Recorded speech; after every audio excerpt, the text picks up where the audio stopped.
మీ అందరికీ హృదయపూర్వకమైనటువంటి శుభాకాంక్షలు తెలియజేస్తున్నాను. క్రిస్మస్ శుభాకాంక్షలు. అందరికీ హ్యాపీ క్రిస్మస్ అండి. అందరికీ హ్యాపీ క్రిస్మస్. దేవునికి మహిమ కలుగును గాక. హల్లెలూయా. ఈ దినమున శుభ సంతోషకరమైన దినం.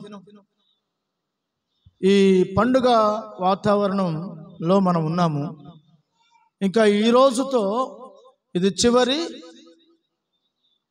పండుగ రోజు, క్రిస్మస్ పండుగ రోజు. ఇది చివరి రోజు. ఇక తర్వాత ఇక్కడ నుంచి మనకు మందిరంలో ఉపవాస కూడికలు ఉంటాయి. ఆ తర్వాత నూతన సంవత్సరంలోనికి మనం ప్రవేశిస్తాం. కనుక ఈ మధ్యలో ఇంకొక వారం మాత్రమే గ్యాప్ ఉంది. కనుక మీరందరూ కూడా ఆ ఉపవాస ప్రార్థనలకు సిద్ధపడాలి. ప్రభు సన్నిధిని స్తుతించడానికి, దినమంతా దేవుని సన్నిధిలో గడపడానికి మీరు సిద్ధపడాలని నేను కోరుతున్నాను. మంచిది. దేవుడు మనల్ని ఎంతగానో ప్రేమించాడు. తన కృపలో మనకు క్షేమాన్ని కలుగచేశాడు. మనలను ఆయన ఆశీర్వదించి ఉన్నాడు. కనుక మనం చూస్తున్నటువంటి, మనం చేస్తున్నటువంటి, మనం జరుపుకుంటున్న ఈ పండుగ మహా సంతోషకరమైన గొప్ప పండుగ. మహా సంతోషకరమైన గొప్ప పండుగ. నేను ఎప్పుడు ఒక మాట చెప్తాను. కొన్ని పండుగలు ఒక ప్రాంతానికి పరిమితం. కొన్ని పండుగలు ఒక గ్రామం వరకే పరిమితం. కొన్ని పండుగలు ఒక రాష్ట్రం వరకే పరిమితం. మరికొన్ని పండుగలు ఒక దేశం వరకే పరిమితం.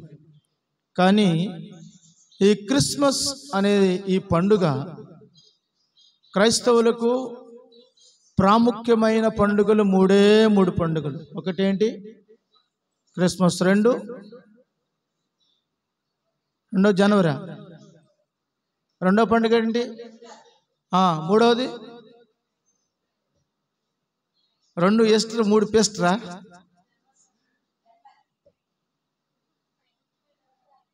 Good Friday, Easter.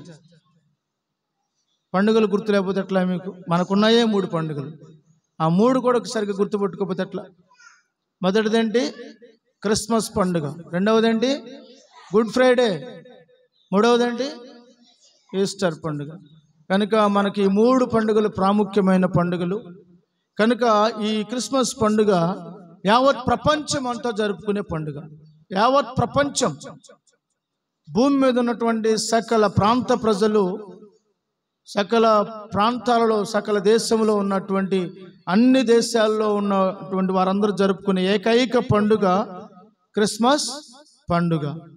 ఎందుకు ఇంత గొప్ప పండుగ జరుపుతున్నారు? ఈ పండుగ అంతకు విశేషం ఏంటంటే, దేవుడే మనిషి కొరకు దిగి వచ్చాడు. దేవుడే మనిషి కొరకు దిగి వచ్చాడు. దేవుడే మనిషి కొరకు దిగి వచ్చి వారి జీవితాలకు రక్షణ కలుగ చేశాడు. అందుకని ఇది మహా సంతోషకరమైనటువంటి శుభవార్త, మహా సంతోషకరమైనటువంటి పండుగ. ఆనందాన్ని చూడండి, వెలుగులను తీసుకొచ్చినటువంటి పండుగ. ప్రతి ఒక్కరి హృదయంలో, ప్రతి ఒక్కరి ముఖంలో సంతోషం, ఆనందం, వెలుగు. క్రైస్తవులైన వారందరూ కూడా చక్కగా ఇల్లు అలంకరించుకుంటారు. లైటింగ్స్ తోటి, మంచి డిజైన్ లైటింగ్స్తో అలంకరించుకుంటారు. నూతన వస్త్రాలు ధరించుకుంటారు. వారు సంతోషంగా కళకళలాడుతూ ఉంటారు. ఏ పండుగ అయినా ఒక 2 రోజులు, 3 రోజులు, లేకపోతే ఒక వారం రోజులు చేస్తారు. కానీ ఈ యొక్క పండుగ ప్రపంచమంతా నెల రోజులు నాన్ స్టాప్గా జరిగే పండుగ. నెల రోజులు నాన్ స్టాప్గా జరుగుతున్న పండుగ. ప్రతి చోట ఏం పండుగలు జరుగుతాయి? సెమీ క్రిస్మస్ అని, ఐక్య క్రిస్మస్ అని, గ్రాండ్ క్రిస్మస్ అని, సంతస క్రిస్మస్ అని, ఇంకా రకరకాల పేర్లతో ఈరోజు ఈ డిసెంబర్ 25వ రోజుకు ముందు రోజులు, డిసెంబర్ 25 తర్వాత ఎవరైనా మళ్ళీ క్రిస్మస్ పండుగ చేస్తారా? చేయరు. క్రిస్మస్ 25 మెయిన్ ముఖ్యమైన పండుగ. దీనికి ముందుగా అనేక మంది, అనేక చోట్ల, అనేక స్థలాలలో ఈ యొక్క క్రిస్మస్, సెమీ క్రిస్మస్లు జరుగుతూ ఉంటాయి. కనుక దేవుడు మనల్ని ప్రేమించి మన కొరకు ఈ లోకానికి రక్షకుడుగా వచ్చాడు, ఉదయించాడు. మానవుని కొరకు ఆయన జన్మించాడు. ఇది ఎంతో గొప్ప భాగ్యము. యేసు యొక్క చరిత్ర సుచరిత్ర. యేసు యొక్క చరిత్ర సుచరిత్ర, నమ్మదగినది, పూర్ణాంగీకారం యోగ్యమైనటువంటి ఆయన మాటలు ఈ రోజున అనేకులను ప్రభు దగ్గరికి నడిపిస్తూ ఉన్నాయి. చూద్దాం దేవుని వాక్యంలో నుంచి. మన ప్రభు అయిన యేసు క్రీస్తు ఈ లోకంలో మనందరి కొరకు ఆయన జన్మించాడు. అందరి కోసమా, కొందరి కోసమా జన్మించాడా? ఒక కులాని కోసమేనా, ఒక గోత్రం కోసమేనా, లేకపోతే ఒక ప్రాంతం ప్రజల కోసమేనా? యేసు అందరికీ ప్రభువు అని రాయబడింది. యేసు అందరికీ ప్రభువు, అందరి కొరకు ఆయన పుట్టాడు. సూర్యుడు అందరికా కొందరికా? అందరికీ. వర్షం అందరికా కొందరికా? నీరు అందరికినా కొందరికినా? మరి దేవుడు అందరికా?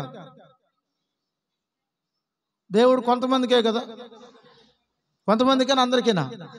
అందరికీ.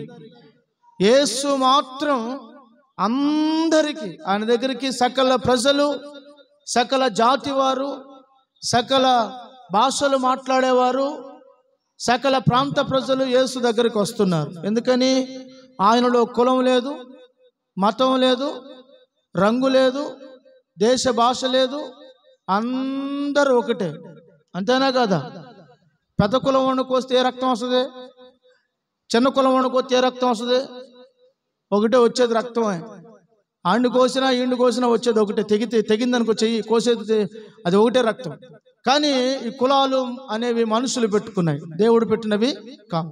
అయితే యేసు సకల ప్రజల కొరకు రక్తము చిందించి వారిని రక్షించి వారి బంధకముల నుంచి విడిపించడానికే ప్రభు అయిన యేసుక్రీస్తు లోకానికి వచ్చారు. యేసుక్రీస్తు ప్రభు ఎందుకు వచ్చాడు? దావీదు పట్టణమందు నేడు రక్షకుడు మీ కొరకు పుట్టి ఉన్నాడు, ఈయన ప్రభువైన యేసుక్రీస్తు. యేసుక్రీస్తు అంటే అర్థం ఏంటి? యేసు అంటే అసలు అర్థం ఏంటి?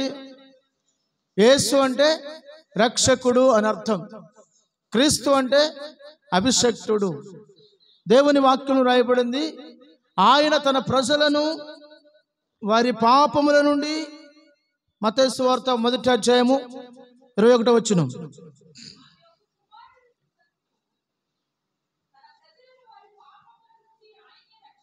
కనుక ఆయనకు యేసు అను పేరు పెట్టెదమనెను. అక్కడ రాయబడిన మాట చూడండి. మత్తయి సువార్త 1వ అధ్యాయము 21వ వచనం రాయబడింది, ఆమె ఒక కుమారుని కనును, ఆమె ఒక కుమారుని కని తన ప్రజలను వారి పాపములను, తన ప్రజలను వారి వారి పాపముల నుండి ఆయనే రక్షించును గనుక ఆయనకు యేసు అని పేరు పెట్టుదురు. పాపము చేయని మనుషుడు ఎవడు ఉన్నాడండి భూమి మీద? ఉన్నారు ఎవరైనా? నేను ఏ పాపం ఎరుగనండి, నాకు అసలు పాపమే తెలియదు, పాపం అంటే ఎలా ఉండదో కూడా తెలియదు అనేవాడు ఎవరైనా ఉన్నారా? ప్రతి మనుషునికి పాపము తెలుసు, పాపం చేయించు వస్తున్నారు, పాప బంధకాల్లో బంధించబడి ఉన్నారు. అయితే దేవుని వాక్యం అంటుంది, ప్రతి మనుషుడు పాపము చేత పీడించబడుతూ, పాపం యొక్క పర్యవస్థానము నిత్య నాశనం, కుటుంబాలు నాశనం, జీవితం నాశనం, ఆరోగ్యం నాశనం, ఆస్తి నాశనం, అంత నాశనమే కదా. పాపం వల్ల వచ్చు జీతము మరణం.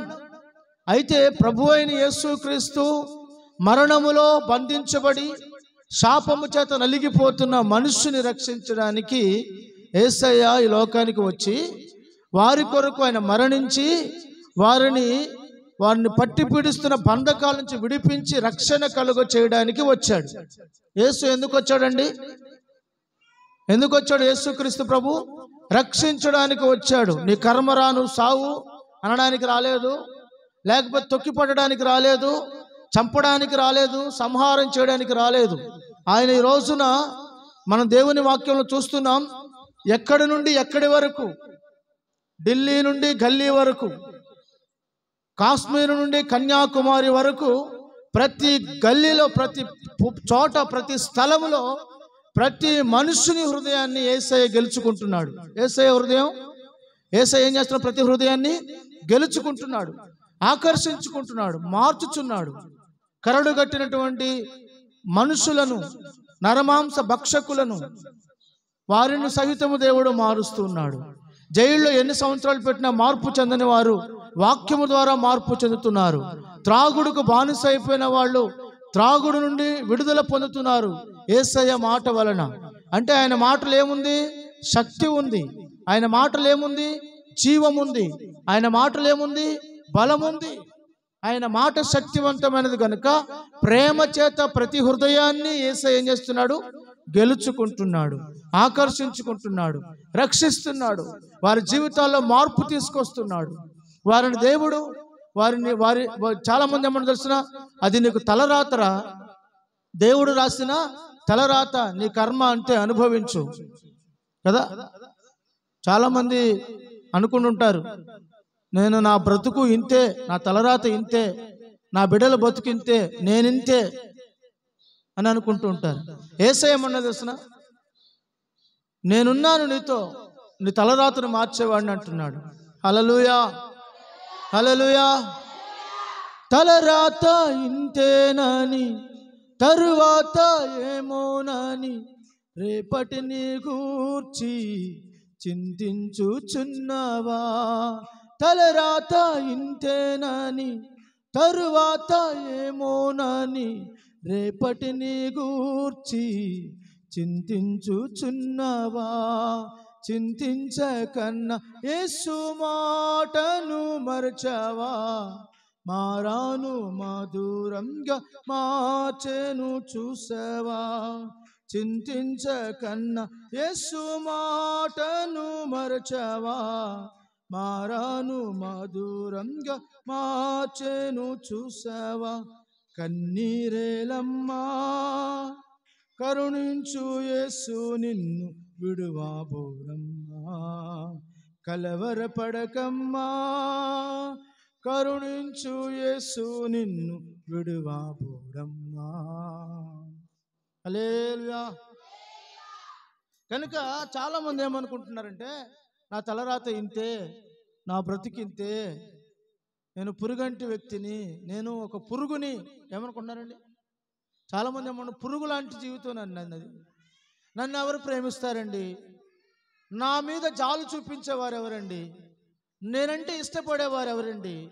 నేనంటే అసలు అసహించుకోవడం, నన్ను గురించి చెడుగా మాట్లాడుకోవడం తప్ప నన్ను ప్రేమించే వాళ్ళు ఎవరున్నారు అని బాధపడేవారికి ప్రభు చెప్తున్న మాటను తెలిసిన, పురుగంటి వాడనని, ఎప్పటికీ ఇంతేనని, నా బ్రతుకు మారదని అనుకుంటూ ఉన్నావా? పురుగంటి వాడనని, ఎప్పటికీ ఇంతేనని, నా బ్రతుకు మారదని అనుకుంటూ ఉన్నావా? నేనున్నానన్న యేసు మాటను మరచావా? కన్నీరు నాట్యంగా మార్చెను చూసావా?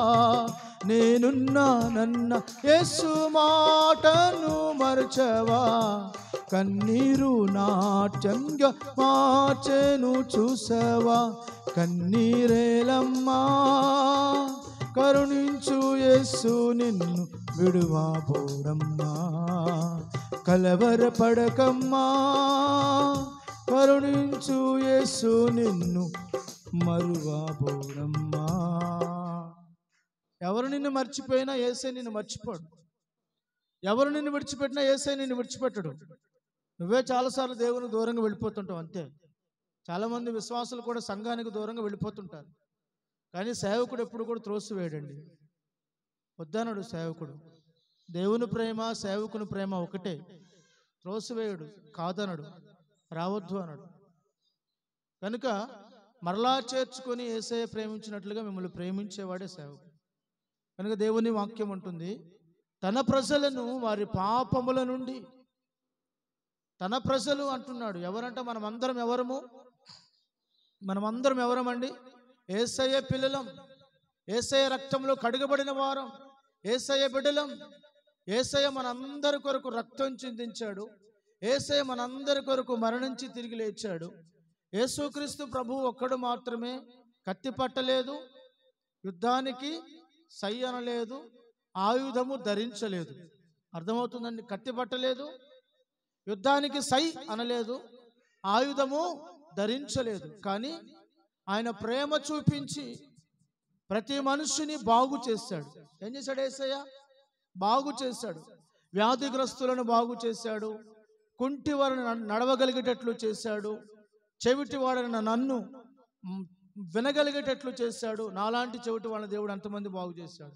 చెవిటి వాళ్ళను చెవులు తెరవజేశాడు.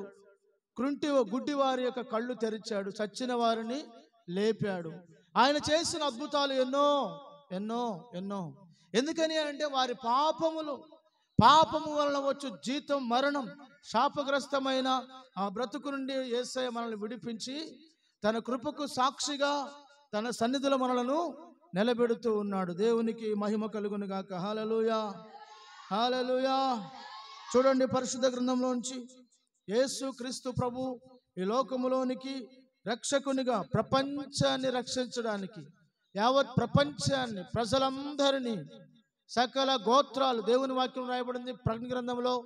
ఏమని రాయబడింది? ఆయా గోత్రములు, సకల గోత్రాల్లోంచి ఆయన కొరకు తనకు ప్రజలను ఆయన కొంటున్నాడట. ఏం చేస్తున్నాడంట? దొంగిలించట్లేదండి, కొంటున్నాడు. కొనడం అంటే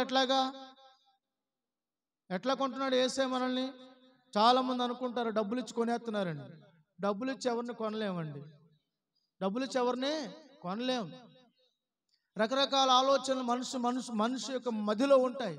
కానీ యేసయ్య నన్ను కొన్నాడు, మిమ్ములను కొన్నాడు. ఎలా కొన్నాడు అంటే తన స్వరక్తం ఇచ్చి కొన్నాడు. ఏమిచ్చి కొన్నాడు? స్వరక్తం. తన సొంత రక్తమును ధారబోసి సిలువలో యేసుక్రీస్తు ప్రభువును చూడండి, రక్తమయముగా వేలాడి ఉంచాడు. యేసు దేవుడు ఒక్కడు మాత్రమే ఆ సిలువలో ఆ చెక్క కొయ్యకు వేలాడదీయబడి రక్తపు దారులతో ఉంటాడు. యేసయ్య ఏ పాపం చేశాడని ఆ శిక్ష అనుభవించాడు కదా. అంటే యేసుక్రీస్తు ప్రభు రక్తమును చిందించి ఆ పవిత్రమైన, నిర్దోషమైన, నిష్కళంకమైన, పాపమెరుగని యవ్వన రక్తాన్ని, ఏ రక్తం అది? ఈ మాట ఎప్పుడు గుర్తుపెట్టుకోవాలి. యేసు ప్రభు ముసలుడైపోయిన తర్వాత సిలువకి ఎక్కలేదు. లేకపోతే ముసలుడైపోయిన తర్వాత అన్ని కార్యక్రమాలు అయిపోయి అన్ని అయిపోయిన తర్వాత అప్పుడు దేవుడిగా ఆయన రాలేదు, గుర్తించబడలేదు. ఆయన చిన్ననాటి నుండే, బాల్యం నుండే దేవుడిగా గుర్తించబడ్డాడు. ఆయన చరిత్ర అంతా సువర్ణ అక్షరాలతో దేవుని వాక్యములో, పరిశుద్ధ గ్రంథములో రాయబడింది. ఏ గ్రంథం అండి ఇది? పరిశుద్ధ గ్రంథం. ఈరోజు దీన్ని చదువుతున్న ప్రతి మనుషుడు ఏమవుతున్నాడు? పరిశుద్ధపరచబడుతున్నాడు. అంటే అర్థం ఏంటి? వాక్యములో జీవం ఉంది, వాక్యములో శక్తి ఉంది, వాక్యములో దేవుని యొక్క అభిషేకం ఉంది.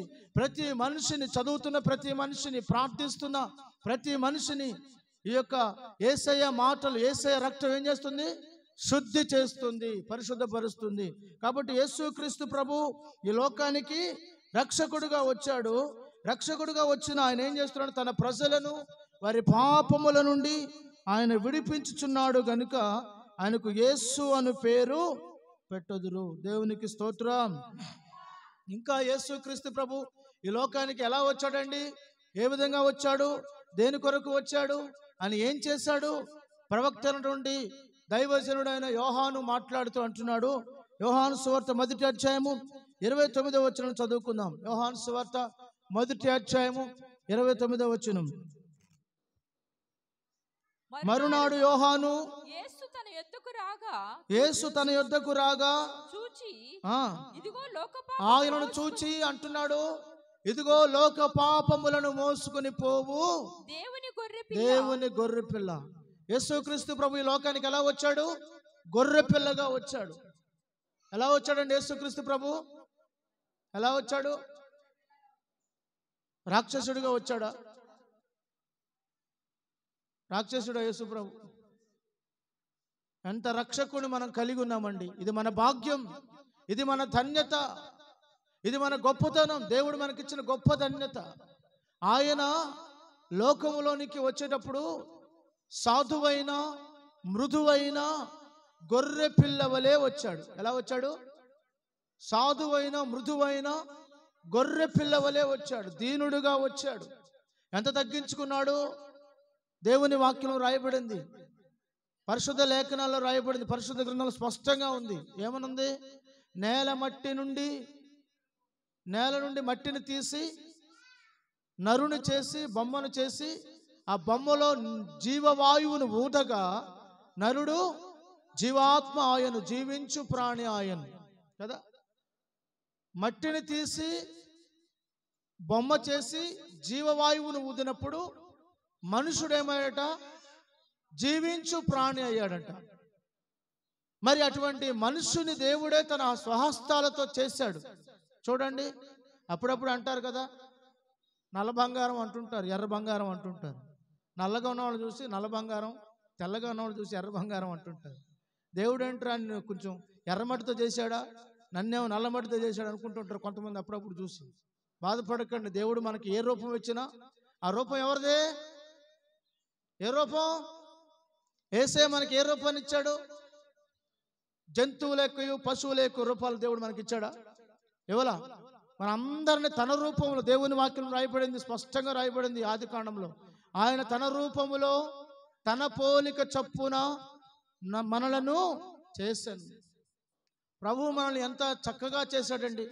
ఆయన ఆశ్చర్యకరుడు. ఎవరైనా ఆశ్చర్యకరుడు, అద్భుతాలు చేసే దేవుడు. ఆయన ఆశ్చర్య కార్యాలు చేయకపోతే మనం ఎలా ఉండేవాళ్ళము కదా. దేవుడు కూర్చో. ప్రభువు మనలను తన కృపలో స్థిరపరిచి ఆశీర్వదిస్తూ వచ్చాడు. చూద్దాం దేవుని వాక్యం. చూడండి, లోక పాపములు మోసుకుని పోవు దేవుని గొర్రె పిల్లగా ఈ లోకానికి యేసుక్రీస్తు ప్రభు వచ్చారు. ఇంకా దేవుని వాక్యం చూద్దాం. 3వ అధ్యాయము 17వ వచనం, యోహాను సువార్త 3:17. లోకము తన కుమారుని ద్వారా రక్షణ పొందుటకే గాని లోకమునకు తీర్పు తీర్చుటకు దేవుడు ఆయన లోకములోనికి, యేసుక్రీస్తు ప్రభుని లోకానికి ఎందుకు పంపించాడంట? తీర్పు తీర్చుట కొరకు పంపలేదంట. మరి దేని కొరకు పంపించాడు? అక్కడ రాయబడింది, ఏమని రాయబడింది? రక్షణ పొందుటకే, తన కుమారుని ద్వారా లోకమంతా రక్షించబడుట కొరకే పంపించాడంట.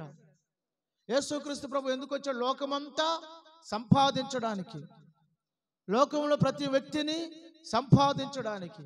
ఎవరి కోసం సంపాదిస్తున్నాడు ప్రభు అయిన యేసుక్రీస్తు అనంటే? తండ్రికి ఒక రాజ్యముగా మనల్ని సంపాదిస్తున్నాడు.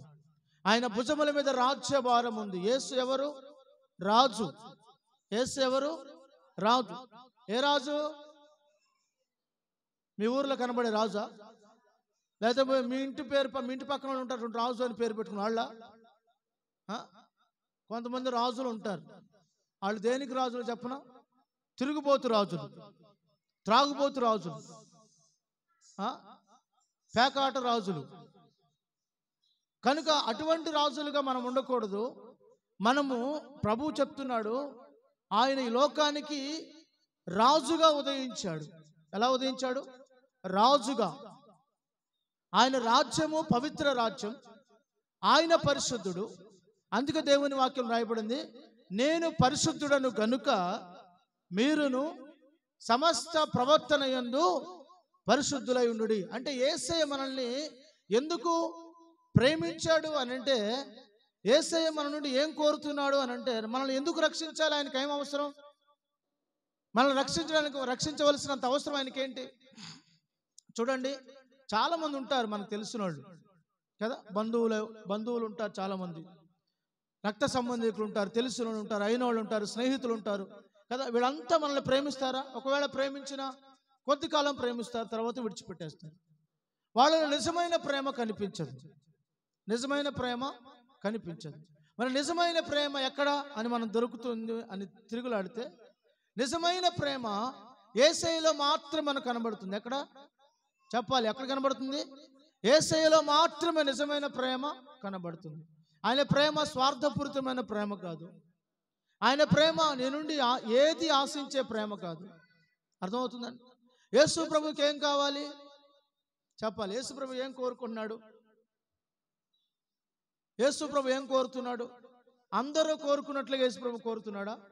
లేదు, అవేవి దేవునికి అవసరం లేదు. యేసయ్యకి ఏం కావాలి? యేసు ప్రభు ఏం అడుగుతున్నాడు అనంటే, దేవుని వాక్యం రాయబడిన మాట ఏంటంటే, యేసయ్య అంట మన నుండి ఏం కోరుతున్నాడు అంటే హృదయము కోరుతున్నాడంట. నా కుమారుడా, నీ హృదయము నాకు ఇమ్ము. యేసయ్యకి ఏం కావాలి? కావాలా? అవసరం లేదు. యేసయ్యకి వాటితో పని లేదు. యేసయ్యకి మరి ఏం కావాలి అని అంటే మన హృదయము కావాలి. ఎందుకు హృదయం కావాలి? ప్రతి వ్యాధికి మెడిసిన్ ఉంది, ప్రతి జబ్బుకి మెడిసిన్ ఉంది కదా. కానీ రీసెంట్గా ఈ మధ్య హెచ్ఐవి కూడా మందు కనుగొన్నారు కదా. మరి మనిషి హృదయం అన్నిటికంటే మోసకరమైనది. మనిషి హృదయం అందరికంటే అన్నిటికంటే మోసకరమైనది. దాన్ని బాగు చేయగలిగిన వాడు ఎవడండి? ఎవడైనా బాగు చేయగలడా? మనిషి హృదయం పాడైపోయింది కదా, చెడిపోయింది కదా, తలంపులు చెడిపోయి. మన హృదయం బాగుందనుకోండి, మన మైండ్ బాగుందనుకోండి, మన మనసు బాగుందనుకోండి, అన్నీ బాగుంటాయి. మనిషికి ప్రాముఖ్యమైనది ఏంటి? మనిషి జీవితంలో అత్యంత కీలకమైనది ఏంటి? ఆలోచనలు. ఏంటిది? ఆలోచనలు, హృదయ ఆలోచనలు. మన హృదయం యొక్క ఆలోచనలు బాగుంటే మన బ్రతుకు బాగుంటుంది. మన నిర్ణయం సరైనదైతే, మనకు వచ్చే ఆలోచన సరైనదైతే మన నిర్ణయం బాగుంటుంది.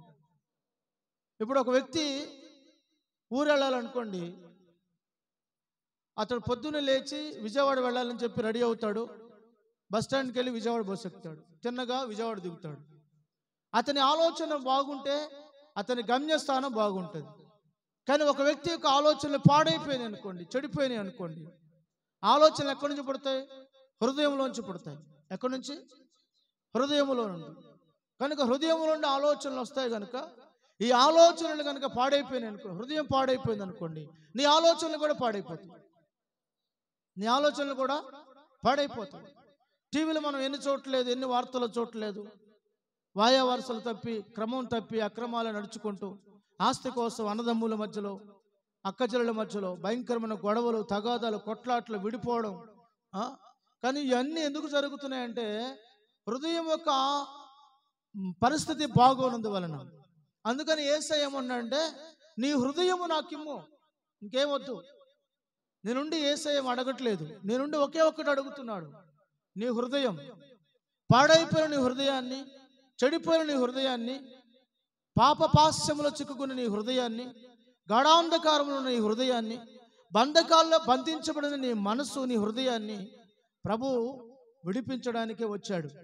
దేవుని వాక్యంలో రాయబడింది, యేసు ఈ లోకానికి ఎందుకు వచ్చాడని రాయబడిందంటే, నశించిన దాన్ని వెతికి రక్షించిన కొరకే వచ్చాడని రాయబడింది. దేనికోసం వచ్చాడు యేసయ్య? నశించిన దానిని వెతికి వెతికి రక్షించిన కొరకు వచ్చాడంట. నశించిపోయేది ఎవరండి? నశించిపోతుంది ఎవరు? మనమే. మన కుటుంబాలు, మన పిల్లలు, మన యొక్క ఫ్యామిలీలు ఏమవుతున్నాయి? పాడైపోతున్నాయి, నశించిపోతున్నాయి. ఎవరికి చెప్పుకోలేం, అలవాట్ల నుంచి విడుదల పొందలేం, ఎవరు మార్చలేరు. ఏమైనా డబ్బు ఉంటే డాక్టర్ దగ్గరికి వెళ్ళి రోగం చూపించుకోగలం, కానీ ఇంట్లో పరిస్థితులు డబ్బు పెడితే మారతాయా? డబ్బులు పెడితే ఇంట్లో పరిస్థితులు మారతాయా? మారవు కదా. ఒక మనిషి బాగు చేయాలంటే, అతన్ని త్రాగుడు మానిపించాలంటే, లేకపోతే అతనికి ఉన్నటువంటి దురలవాట్లు మానిపించాలంటే డబ్బు ఇచ్చి మానిపించగలమండి? మాన్పలేం. కనుక మనసు మారాలి. ఏం మారాలి? మనసు మారాలి. మనసు మారితే పరివర్తన మారుతుంది, ప్రవర్తన మారుతుంది. అందుకని యేసయ్య ప్రతి మనిషి హృదయాన్ని కావాలని అడుగుతున్నాడు. చూడండి దేవుని వాక్యం, యోహాను సువార్త మొదటి అధ్యాయము, యోహాను సువార్త మొదటి అధ్యాయం. అక్కడ చాలా చక్కగా వ్రాయబడిన మాట ఏంటంటే, యేసుక్రీస్తు ప్రభు ఈ లోకానికి రాక మునుపు ఆయన ఎక్కడ ఉన్నాడో తెలియచేస్తూ మొదటి వచనం చదవండి. ఆదియందు వాక్యముండెను, ఆదియందు వాక్యముండెను. 1వ అధ్యాయం మొదటి నుంచి. వాక్యము దేవుని వద్ద ఉండెను, ఆదియందు వాక్యముండెను, వాక్యము ఉండెను, వాక్యము దేవుని యొద్ద ఉండెను, వాక్యము దేవుని యొద్ద ఉండెను, వాక్యము దేవుడై ఉండెను, వాక్యమే దేవుడై ఉండెను. చాలు. ఏంటంట? ఆదియందు వాక్యము ఉన్నదట. అనాదిలో వాక్యం ఉంది. వాక్యము అంటే అర్థం ఏంటి? శబ్దం. ఏంటది? శబ్దం. ఇప్పుడు చూడండి, మన ముందు ట్రైన్ వెళుతుంది అనుకోండి, ఆ శబ్దాన్ని బట్టి మనం చెప్పగలం ఏమని? అది ట్రైన్ శబ్దం అని. ఆటో వెళుతుంది అనుకోండి, చెప్పగలం అది ఆటో సౌండ్ అని. బస్సు వెళుతుంది అనుకోండి, బస్ సౌండ్ అని చెప్పగలం. టూ వీలర్ వెళ్తుంది అనుకోండి, టూ వీలర్ సౌండ్ అని చెప్పగలం. అర్థమవుతుందా? ఒక చెంచా తీసుకొని నేలకేసి కొడుతున్నాం అనుకోండి, ఒరే ఏందా గోలా, స్పూన్ సౌండ్ ఆఫ్ అంటాం కదా. ప్రతి సౌండ్ దాని యొక్క వ్యక్తిత్వాన్ని తెలియజేస్తూ ఉంది. యేసుక్రీస్తు ప్రభువు గురించి వ్రాయబడిన మాట ఏంటంటే, ఆదియందు ఆయన శబ్దమై ఉన్నాడు. ఇప్పుడు ఆ శబ్దము ఏమైందంట? ఆ వాక్యము దేవుని యొద్ద ఉండెను, వాక్యమే దేవుడై ఉండెను.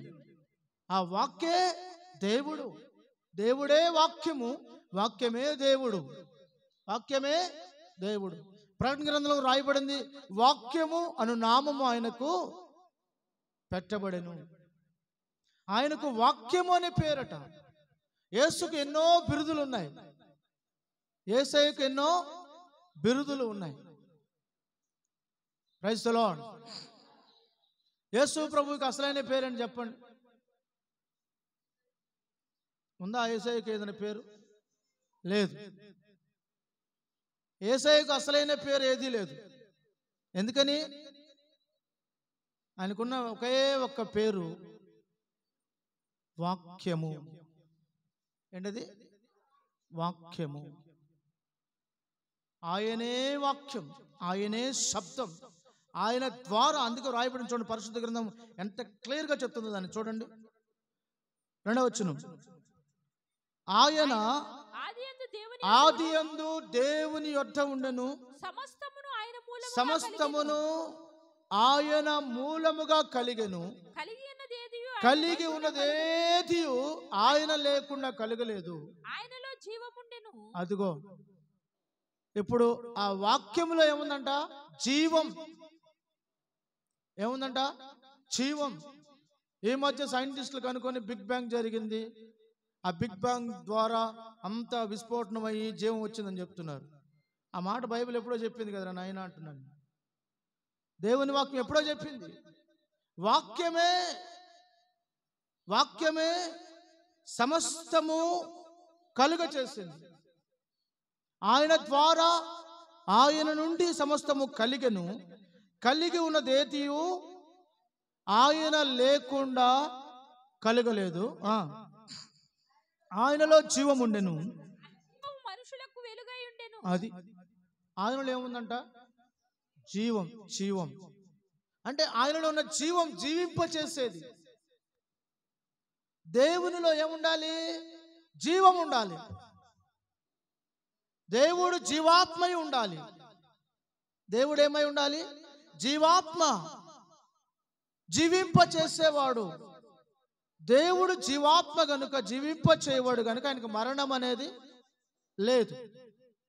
ఒకవేళ మనిషి కొరకు యేసుక్రీస్తు ప్రభు ఈ లోకానికి వచ్చి మరణించినా ఆయన తిరిగి లేచాడు. 3వ రోజున తిరిగి లేచాడు. మరలా 40 దినాలు భూమి మీద సంచరించాడు. 500 మంది కంటే ఎక్కువ మందికి ఆయన కనిపించాడు. ఇప్పుడు మన మధ్యలో ఆయన ఉన్నారు. ఎలా ఉన్నారు? ఆత్మరూపిగా ఉన్నాడు. ఎలా ఉన్నాడు? ఆత్మరూపిగా ఉన్నాడు.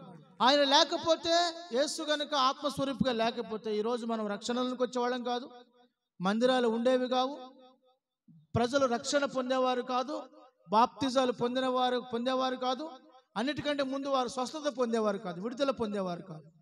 విడుదల లేకుండా ఎవడు ప్రభు దగ్గరికి రాడు కదా. ఇప్పుడు ఒక వ్యక్తిని మీ ఇంటికి పిలిచి, నాన్న నీకు చెప్తాను రా అని చెప్పి కూర్చోబెట్టి మనం లేనిపోయిందంతా చెప్తున్నాం అనుకో, ఎంతసేపు వింటాడు? ఎంతసేపు వింటాడు? 1 గంట వింటాడు. తర్వాత వెళ్ళిపోతాడు నెమ్మదిగా లేచి. మళ్ళా నీ ఇంటి జోలికి రాడు. వస్తాడా? రాడే. ఎందుకని? వెళ్తే వదిలిపెట్టడరా బాబు అని కదా. కానీ యేసుక్రీస్తు ప్రభు దగ్గరికి నేటి దినాన అనేక మంది ప్రజలు ఎందుకు వస్తున్నారంటే, ఆయనలో ఏముందంట? జీవం ఉంది. ఆయనలో ఏముంది? జీవం. ఇప్పుడు ఆ జీవం ఏం చేస్తుంది చూడండి. ఆ వాక్య భాగంలో ఆయనలో జీవం ఉండెను, ఆ జీవము మనుషులకు వెలుగు. ఏంటంట? వెలిగిస్తుందండి. ఆరిపోయిన దీపాలు వెలిగిస్తున్నాయి. ఆరిపోయిన దీపాలను వెలిగిస్తుంది. అసతోమ సద్గుమయ సమతోమ జ్యోతిర్గమయ, మృత్యోర్మ అమృతంగమయ అని అంటా ఉన్నారు. అంటే ఏంటి? అసత్యములో ఉన్నాము దేవా, సత్యములో నడిపించు. చీకటిలో ఉన్నాము దేవా, వెలుగులో తీసుకువెళ్ళు. సమతోమ జ్యోతిర్గమయ, మరణములో ఉన్నాము, మృత్యుములో ఉన్నాము, అమృతంగమయ, జీవములోనికి నడిపించు అని ఇంకా మన వాళ్ళు పాడుతూ ఉంటే యేసుక్రీస్తు ప్రభు ఏం చెప్పారు తెలుసు? దానికి నిర్వచనం నేనే. నేను కూడా అని అనలేదు ఆయన. నేనే మార్గమును, నేనే సత్యమును, నేనే జీవమును అని అన్నారు ఆయన. నా ద్వారా తప్ప ఎవడునూ తండ్రి యొద్దకు రాలేడు. అంటే తండ్రి లోకాన్ని ప్రేమించాడు, లోకములో ప్రతి మనిషిని ప్రేమించాడు, లోకంలో సర్వలోకమున ప్రజలందరినీ ప్రేమించాడు. ఆయన పిల్లల్ని ప్రేమించాడు, పెద్దవారిని కూడా ప్రేమించాడు. మనుషుల ప్రేమలో తారతమ్యాలు ఉంటాయండి. నచ్చితే ప్రేమిస్తాం, మెచ్చితే ప్రేమిస్తాం, పొగిడితే ప్రేమిస్తాం, డబ్బులు ఇస్తే ప్రేమిస్తాం కదా. మన మాట వింటే ప్రేమిస్తాం, మనతో నడిస్తే ప్రేమిస్తాం. ఏదైనా తేడా వస్తే వాళ్ళ ముఖం కూడా మనం చూడం, ఇక వాళ్ళ ఊసు కూడా ఎత్తనివ్వం. అటువంటిది ప్రేమ, మనుషుల ప్రేమ. కానీ యేసయ్య ప్రేమ ఎన్నటికీ మారనిది, మార్పు లేనిది. ఆ ప్రేమట యేసుని లోకానికి పంపించిందట. దేవుని వాక్యం యోహాను సువార్త 3:16 చదవండి. యోహాను సువార్త 3:16.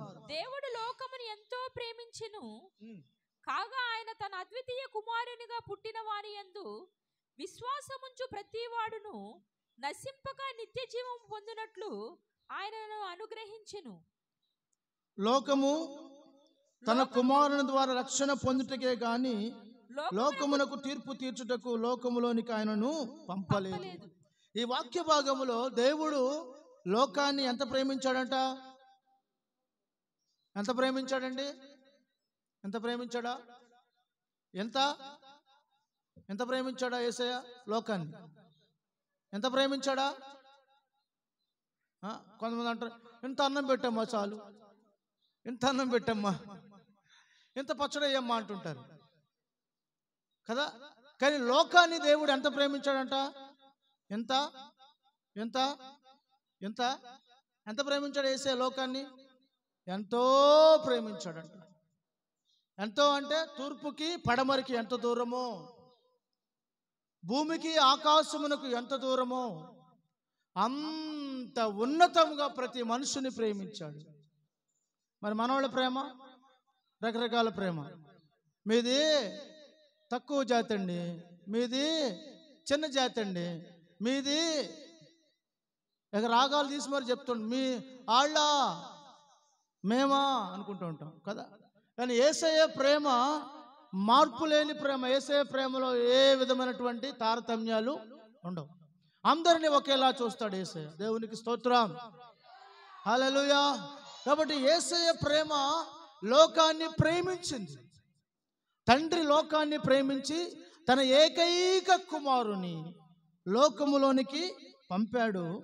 అక్కడ అంటున్నాడు, అద్వితీయ కుమారునిగా పుట్టిన వాని యందు విశ్వసించు ప్రతివాడు, అంత చక్కగా రాయబడింది, ప్రతివాడు నశింపక నిత్య జీవము పొందునట్లు. మనమందరం దేని కొరకు పిలువబడ్డామండి? నిత్య జీవం పొందడానికి. దేనికోసం? నిత్య జీవం. ఎంతమందికి నిత్య జీవం కావాలి? నాకు నిత్య జీవితం వద్దులే నాయనా, ఈ భూమి మీద 3 నాళ్ళు బాగుంటే చాలు, తర్వాత ఎక్కడికి పోతే ఎవడు చూశాడు అనుకుంటున్నారా కొంతమంది నరకం ఉందంటే నమ్మరు, పరలోకం ఉందంటే నమ్మరు.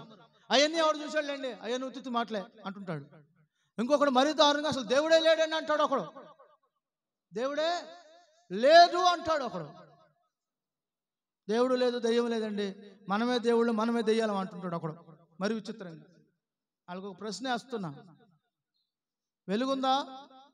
వెలుగు ఉందా? మరి చీకటే ఉందా? మంచి చెడు, సత్యము అబద్ధం ఉన్నాయా? ప్రతిదీ దేవుడు 2 2గా చేశాడు. వెలుగు ఉన్నది వాస్తవమైనప్పుడు చీకటి ఉన్నది ఎంత వాస్తవమో, దేవుడు ఉన్నది వాస్తవమైనప్పుడు చీకటి ఉన్నది కూడా అంతే వాస్తవం, దెయ్యం ఉన్నది కూడా అంతే వాస్తవం. దెయ్యం ఉందని నమ్మినప్పుడు దేవుడు ఉన్నాడని కూడా నమ్మాలి. ఏమండి, తాళం కప్ప తయారు చేసినప్పుడు తాళం చెవి కూడా తయారు చేయబడుతుంది. హల్లెలూయా. నీ సమస్యలకు పరిష్కారం దేవుడు తాళపు చెవిని కూడా నీకే ఇస్తున్నాడు.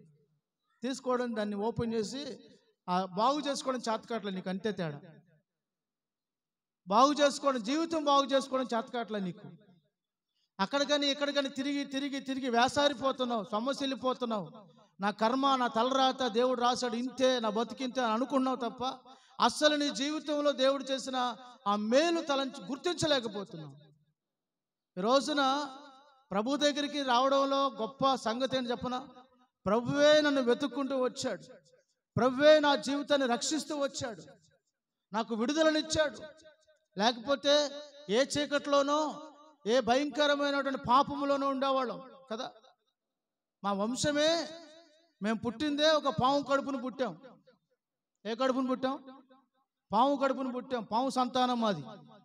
అందుకే మా ఇంటి పేరు ఇప్పటికి కూడా ఏంటి? నల్ల నాగుల. జాగ్రత్తగా ఉండాలి నాతోటి.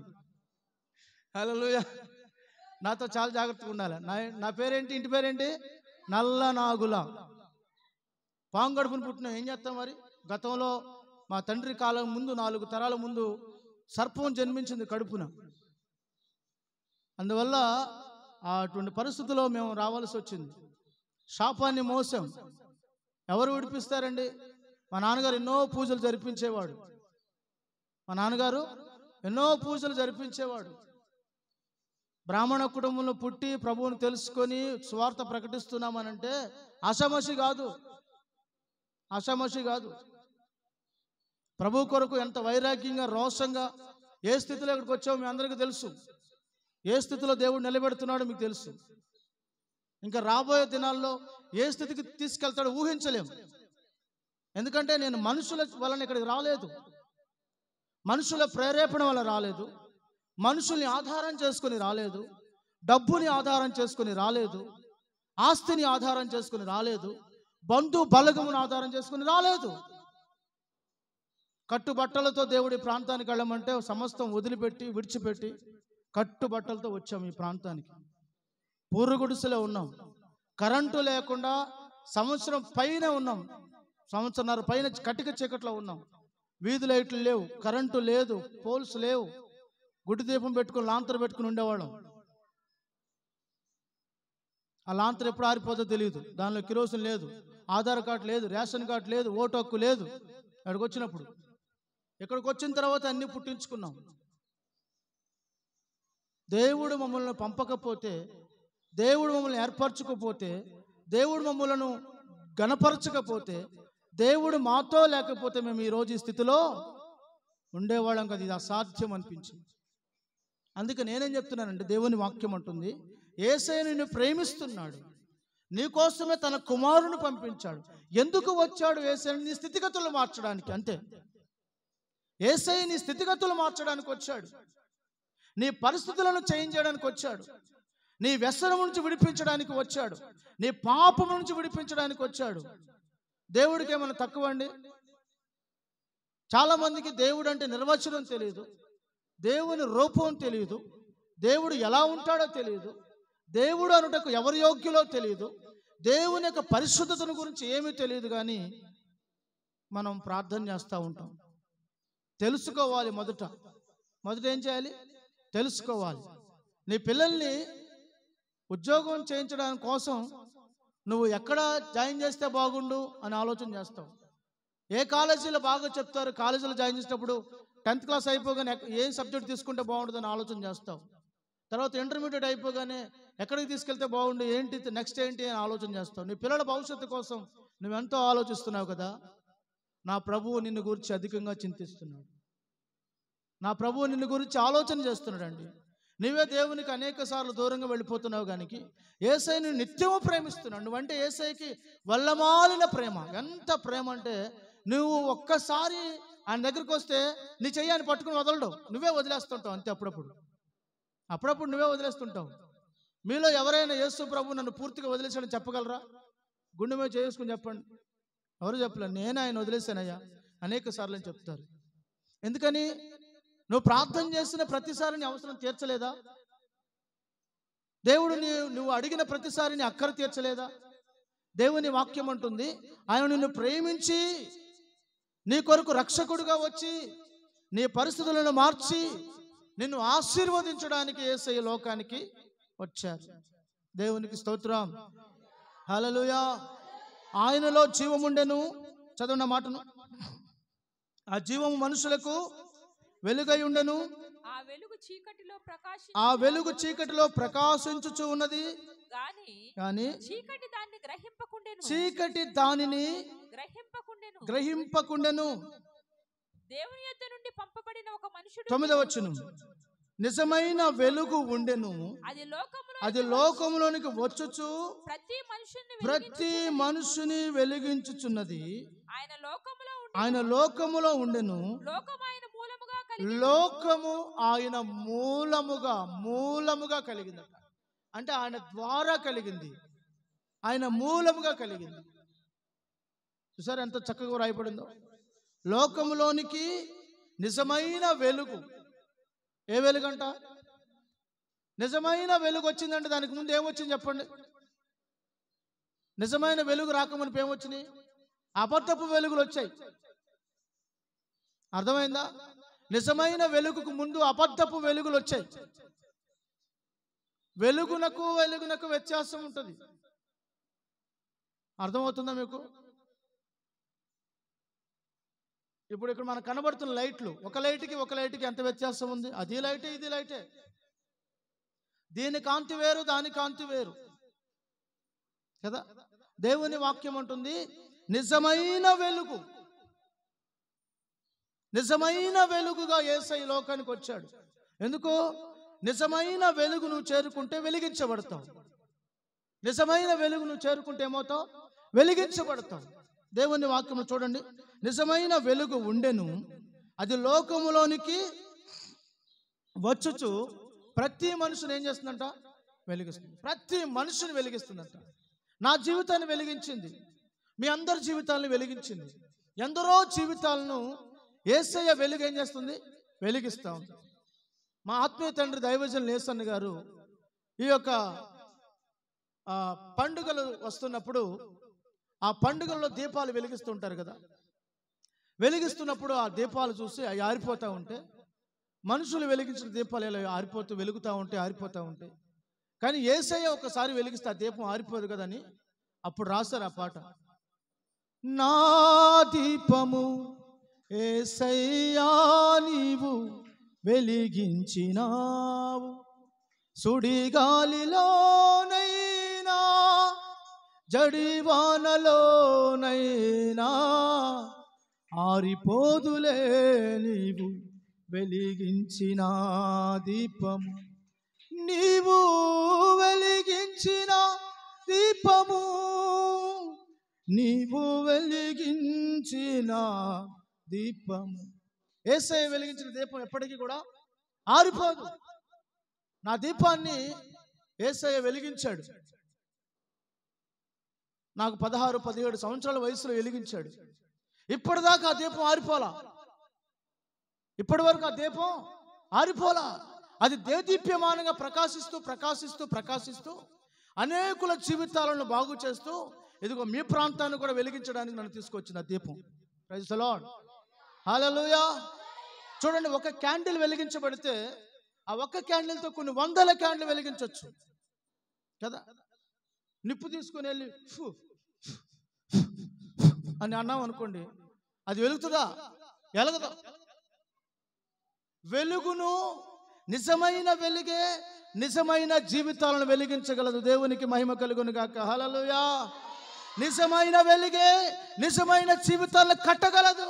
నిజమైన జీవితాలకు వెలుగు చూపించగలదు, దారి చూపించగలదు, గమ్యానికి చేర్చగలదు. గమ్యానికి చేర్చగలిగినదే యేసయ్య మార్గం. చాలా మంది అంటారు వాళ్ళు దిగిపోయారండి. ఎక్కడికే? వాళ్ళు మారిపోయారండి, వాళ్ళు దూకేశారండి అంటుంటారు. దూకేయడానికి దాని బావ్య, దిగిపోవడానికి దాని నుయ్య గొయ్య. అర్థమవుతుందా? బైబిల్ గ్రంథంలో ఎక్కడా కూడా ఫస్ట్ పేజీ నుంచి చివరి పేజీ వరకు కూడా ఎక్కడా కూడా మతం అనే పేరు లేదు. అయినా మతాన్ని ఆంగ్లంలో ఏమంటారండి? ఇజం అంటారు. ఇజం. ఇజం అంటే మతం. ఇస్లామిజం, బౌద్ధిజం, సిక్కిజం, హిందూయిజం అంటారు. అన్నిటి ఇజం అంటారు, వాటిని మతం అంటారు. చరిత్రలో ఎక్కడా కూడా క్రిస్టియన్ ఇజం అనే పేరు లేదు. క్రిస్టియానిటీ అంటే క్రీస్తుతో ఐక్యమైన ఒక సమూహం. మందేంటి? క్రీస్తుతో ఐక్యమైన ఒక సమూహం. మనం అందరం ఎవరము? మనకు మతం లేదు. క్రైస్తవులో మతం లేదు, క్రైస్తవులో కులం లేదు, క్రైస్తవులో భాషలని ప్రాంతీయతత్వం అని లేదు. అందరూ ఒకటే. పెద్దవాడైనా చిన్నవాడైనా మందిరంలో అందరూ సమానం. యేసు ఎదుట మనం అందరము సమానం. ఎందుకని? మనందరి జీవితాలను ఒకే రకంగా వెలిగించాడు. మనందరి జీవితాలను దేవుడు కరుణించాడు. మనందరినీ ఊపిలో ఉంచి పైకి లేపి స్థిరపరిచి ఆశీర్వదించాడు. ఈ సందర్భంలో ఒక మాట చెప్పాలి. యేసుని ఎరుగక మునుపు, యేసయ్య దగ్గరికి రాక మునుపు కటికమైన దరిద్రాన్ని అనుభవించాం మేము. కటికమైన దరిద్రం కావాలంటే మా ఊరు వెళ్ళి కనుక్కోవచ్చు. మచిలీపట్నం, కృష్ణా జిల్లా, కోనే సెంటర్ దగ్గరలోనే చిలకలపూడి అని ఉంటుంది. పేరుగాంచిన ఊరు అది. చిలకలపూడి అంటే రోల్డ్ గోల్డ్ తయారవుతుంది అక్కడ. లక్ష్మణరాపురం అని ఉంటుంది, అక్కడే మా ఇల్లు. ఆ ప్రాంతానికి వెళ్ళి ఎవరిని అడిగినా చెప్తారు. ఎంత కటిక దరిద్రం అంటే తినడానికి తిండి లేదు, ఉండడానికి సరైన ఇల్లు లేదు. తడికలతో ఇల్లు కట్టుకొని తారట్లతో చిన్న గుడిసెలాగా రౌండ్ గుడిసె వేసుకుని ఉన్నాం.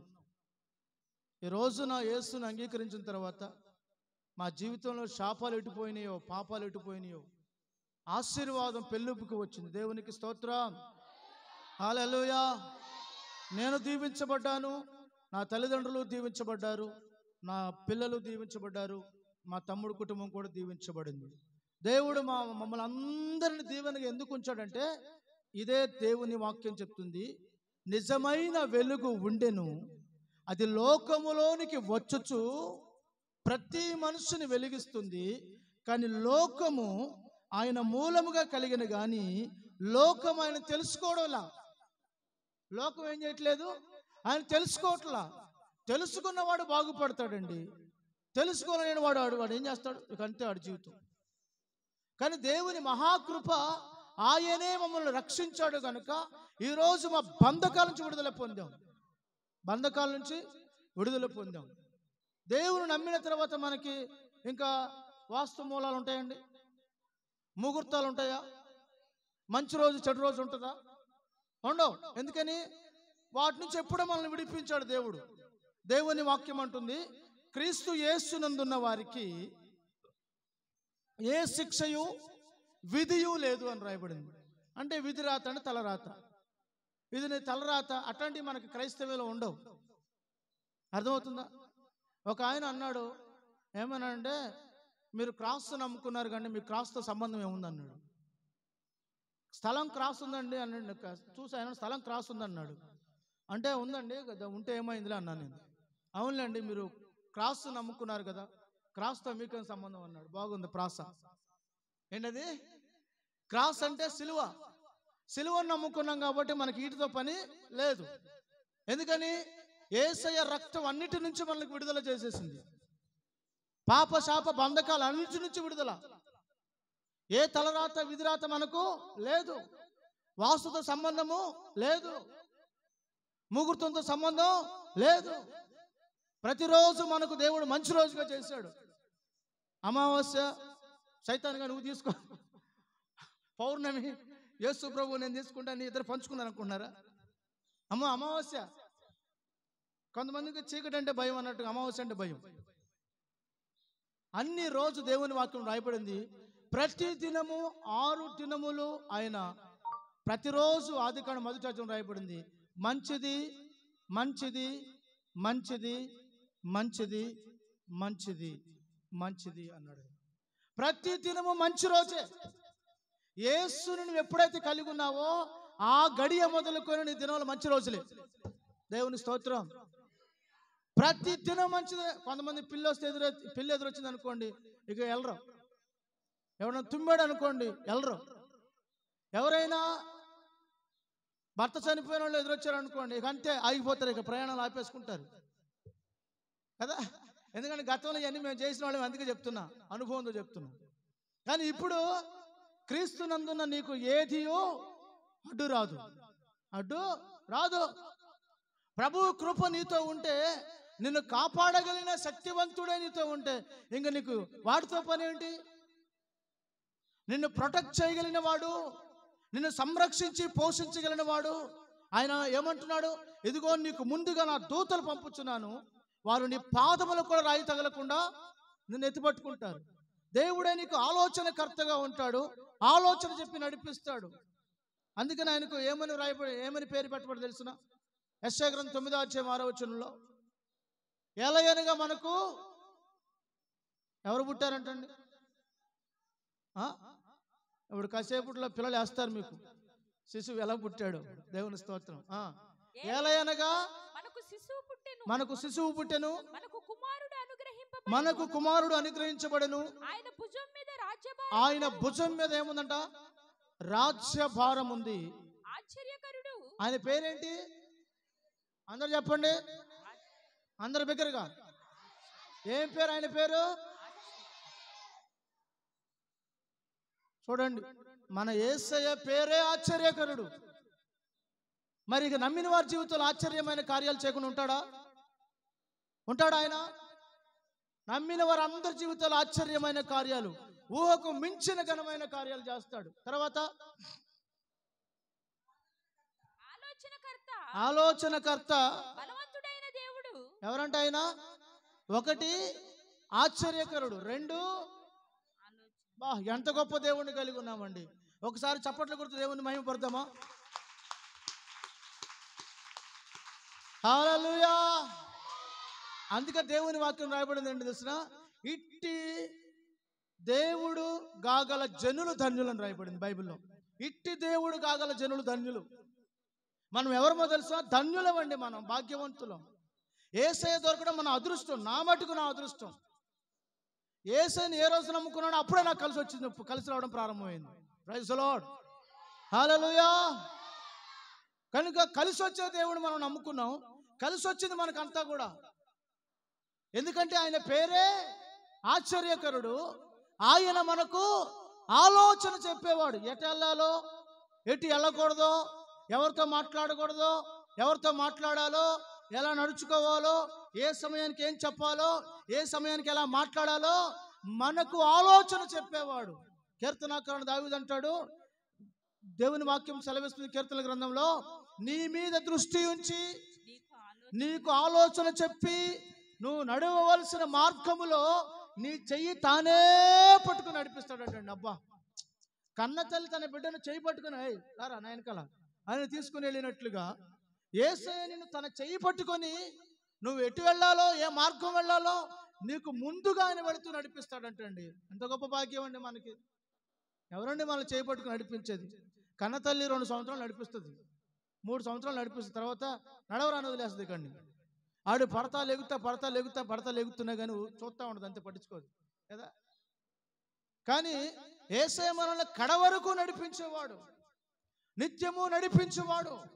యెషయా గ్రంథం 58 రాయబడింది, యెహోవా నిన్ను నిత్యము నడిపించును, అంతము వరకు ఆయన మనల్ని ప్రేమించేవాడు. కనుక ఆయన పేరేంటి? ఆశ్చర్యకరుడు, ఆలోచనకర్త, బలవంతుడైన దేవుడు. ఎవరంట? ఏ దేవుడు అంట ఆయన? ఏ దేవుడు? మాయుధారు దేవుడు బొందలో పెట్ట అంటారంట. ఏ దేవుడు అంట? మాయుధారు దేవుడు బొందలో పెట్ట అన్నట్టుగా. మాయుధారు దేవుడు కాదు మన దేవుడు. మన దేవుడు ఎవరు? బలవంతుడైన దేవుడు. అంటే బలము కలిగిన దేవుడు, పరాక్రమశాలి, దహించు అగ్ని. దేవుని వాక్యం రాయబడింది, ఏలయనగా మన దేవుడు దహించు అగ్ని అని రాయబడింది. ఏలయనగా మన దేవుడు ప్రేమాస్వరూపి. ఏలయనగా మన దేవుడు బలవంతుడు. బలమైన కార్యాలు చేస్తాడండి. బలమైన కార్యాలంటే ఎవరు చేయలేనివి, ఎవరి వల్ల కానివి, ఎవరు మార్చలేనివి, ఎవరికి చేత కానివి, సైంటిస్టులకు కూడా అందనివి, ఊహలకు అందనివి కదా. యేసయ్య మన జీవితాల్లో ఎన్ని ఆశ్చర్య కార్యాలు చేశాడండి. ఎందరిని కోర్టు సమస్యల నుంచి విడిపించాడు కదా, ఎందరిని సంఖ్యల నుంచి విడిపించాడు, ఎందరిని బంధకాల నుంచి విడిపించాడు, ఎందరిని వారి వారి జీవితంలో కన్నీటి సాగరం నుండి విడిపించాడు, దుఃఖ సాగరం నుండి. మనోవేదనకు మందు లేదు, మనోవేదనతో నలిగిపోతున్న వారిని అందరిని విడిపించాడు. చీకటి శక్తులు పట్టి వారిని పీడించి పిప్పు చేస్తూ ఉంటే ఎందరిని దేవుడు విడిపించాడు. ఎవరైనా బలవంతుడైన దేవుడు, బలమైన దేవుడు. ఏ దేవుడైనా బలమైన దేవుడు, బలవంతుడైన దేవుడు. యెషయా గ్రంథంలో రాయబడింది, నాకు ముందు ఏ దేవుడును లేడు, నా తరువాత ఏ దేవుడును ఉండడు. బైబిల్ సువర్ణాక్షరాలతో రాయబడింది. ఆయనే ఆదియు, ఆయనే అంతము, అల్ఫా ఒమేగా, మొదటివాడను కడపటివాడను. మృతుడనైతిని గాని ఇదిగో యుగాయుగములు సంచరించుచున్నాను. యుగ యుగములు సంచరించేవాడు మన దేవుడు. దేవుడు ఏమై ఉన్నాడు? దేవుడు ఏమై ఉన్నాడు? ఆత్మై ఉన్నాడు. దేవుడు ఆత్మ గనుక ఆయన ఆరాధించువారు ఎట్టా ఆరాధించాలండి? ఈ రోజున దేవుణ్ణి ఎట్టా ఆరాధించాలో చాలా మంది తెలియట్లా. రకరకాల వేషాలతో దేవుణ్ణి ఆరాధన చేస్తున్నారు. నీ వేషాలు దేవుడికి ఇష్టం లేదు. దేవుణ్ణి ఎలా ఆరాధించాలి? నీ వేషంతో ఎంతకాలం దేవుణ్ణి ఆరాధించగలం? మనం వేషాలు మార్చుకొని, బ్రతుకు మార్చుకొని, ఆత్మతో సత్యముతో ప్రభువుని ఆరాధించాలి. దేంతో? యేసయ్యకి ఏం కావాలి? ఆత్మతో సత్యముతో, అంటే హృదయాంతరంగములో, మనస్సులో, జీవితంలో సత్యముతో ప్రభువుని ఆరాధించాలి. ఆత్మతో సత్యముతో ప్రభువుని ఆరాధించే కాలం ఇది. కనుక మన ప్రభువుని మనము ఆత్మలో సత్యముతో ఆరాధిస్తూ ఆయనకు మనము జీవితకాలం అంతయు సాక్షిగా ఉండాలి. జీవితకాలం అంతా ఎలా ఉండాలి? సాక్షిగా ఉండి. నేను ముగిస్తున్నాను, దయచేసి చూడండి. దేవుని వాక్యంలో మరొక విషయాన్ని మీకు తెలియజేస్తాను. తిమోతికి రాసినటువంటి మొదటి పత్రిక 1వ అధ్యాయం 15వ వచనం. అపోస్తలుడైన పౌలు తిమోతికి రాసిన మొదటి పత్రిక 1వ అధ్యాయం 15వ వచనం. పాపులను రక్షించుటకు క్రీస్తు యేసు లోకమునకు వచ్చెను.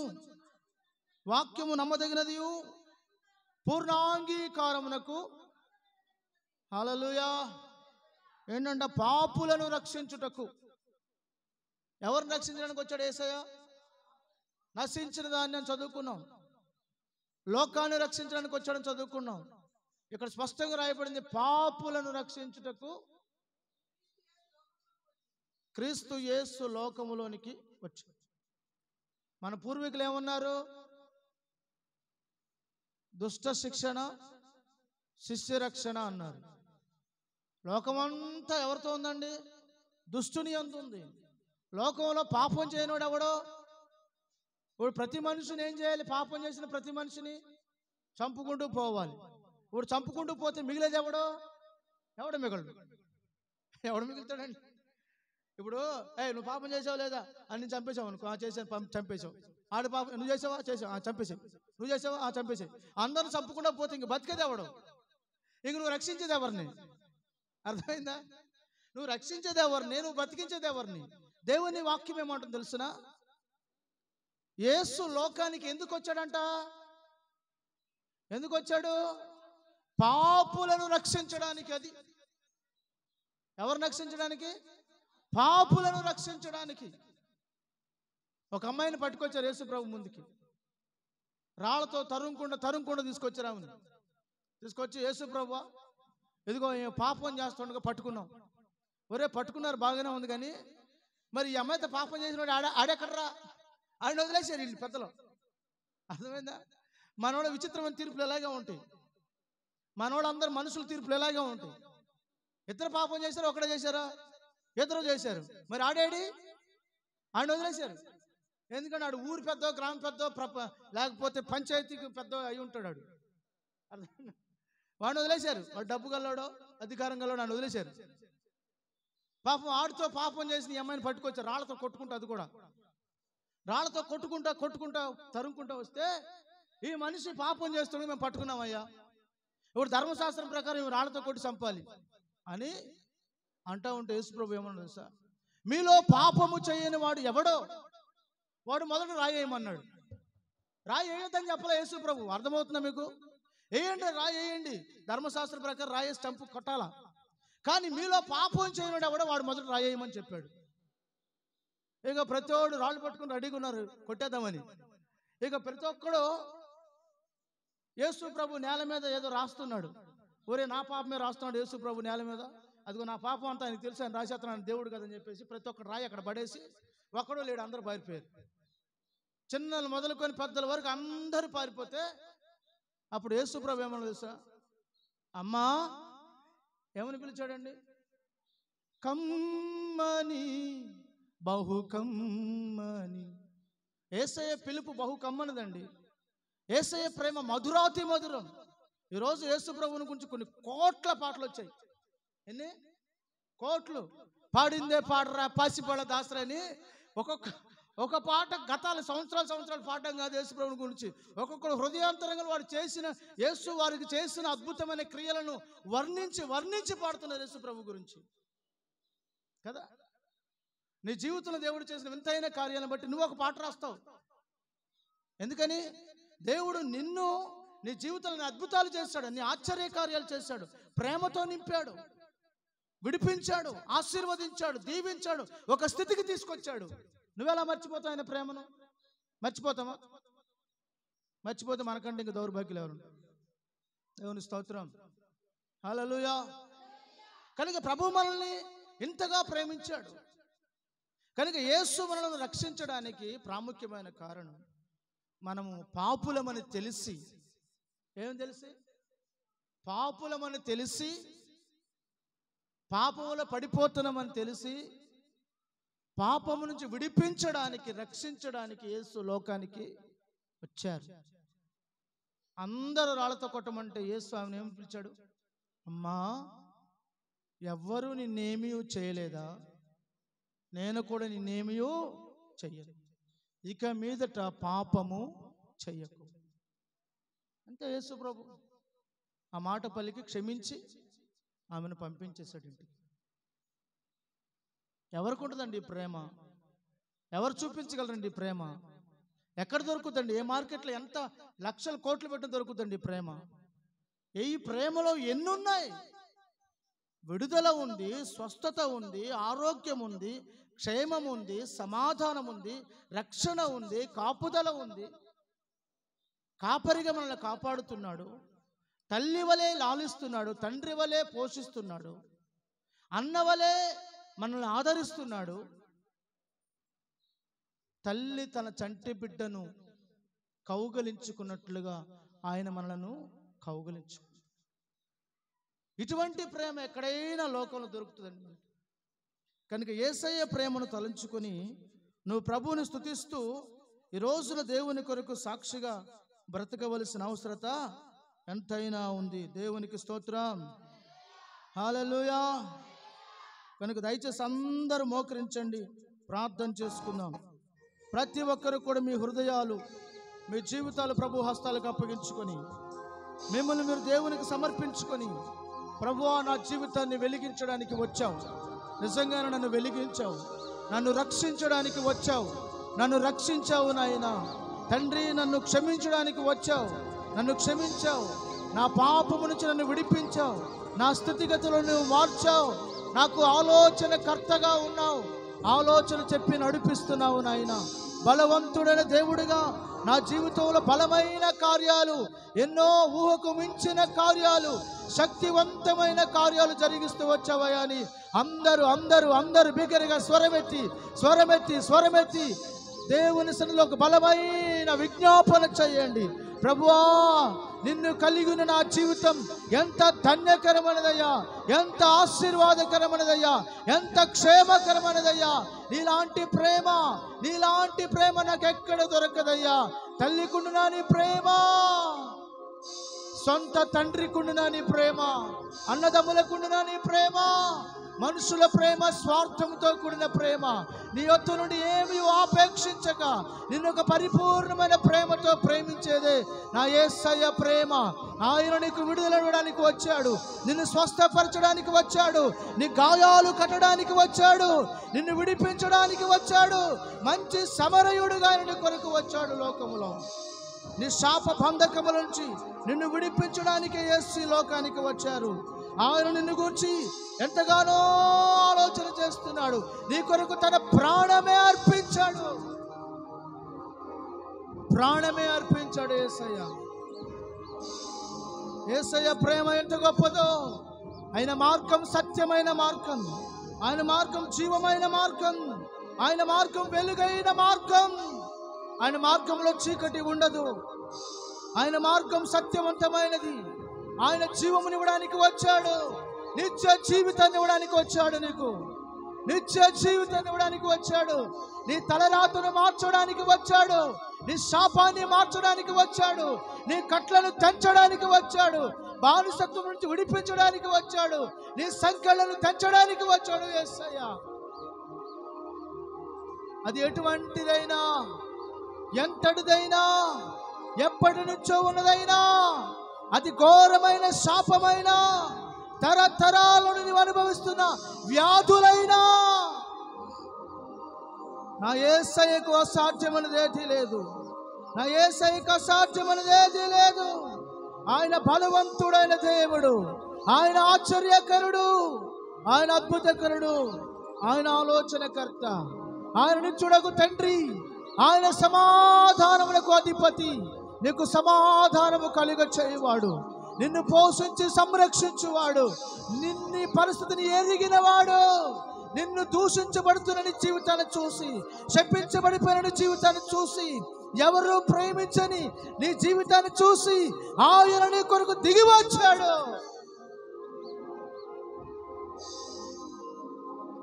ద్వేషించబడుతున్న నిన్ను చూసి, దూషించబడుతున్న నిన్ను చూసి, అవమానపరచబడుతున్న నిన్ను చూసి, గేలి చేయబడుతున్న నిన్ను చూసి, దిగులుతో నలిగిపోతున్న నిన్ను చూసి, బంధించబడిన నిన్ను చూసి, ఆకాశం నుండి నిన్ను చూసి నీ కొరకు ఆయన దిగి వచ్చాడు. నిన్ను స్వేచ్ఛగా, స్వతంత్రురాలిగా, స్వతంత్రుడిగా చేయడానికి, బానిసత్వం నుండి విడిపించడానికి నా యేసయ్య నీ కొరకు వచ్చాడు. ప్రార్థన చేసుకోండి. దైవ సేవకులు మీ కొరకు ప్రార్థన చేస్తుండగా అందరూ ప్రార్థనలు ఏకీభవించండి.